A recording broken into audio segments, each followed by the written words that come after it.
सिर्फ हम ये अपने से पूछे कि शरीर का नाम हमको कभी भूलता नहीं है, और शरीर तो आज है, कल नहीं भी हो सकता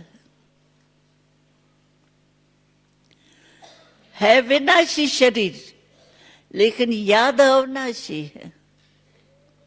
और आत्मा है अविनाशी, लेकिन याद कभी रहती है कभी नहीं। इसीलिए बाबा ने इस वर्ष जो पहली मुरली चलाई, उसमें बाबा ने कहा इस वर्ष बच्चों को अपने भ्रमण जीवन के डिक्शनरी से 2 शब्द निकालने। 2 शब्द डिक्शनरी से ही निकाल लो। कोई भी बात है या नहीं है तो डिक्शनरी से ही देखते हैं ना, है डिक्शनरी में।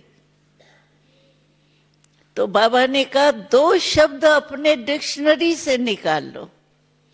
वो कौन से? एक सम टाइम, एक समथिंग।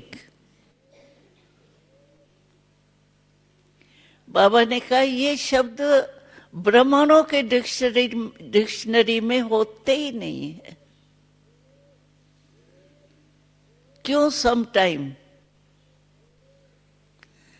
आत्मा अविनाशी, लेने वाला, देने वाला भी अविनाशी,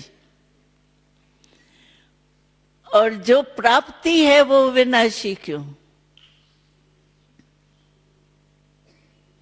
लेने वाला भी देने वाला भी अविनाशी, लेकिन जो दिया वो कभी कभी क्यों?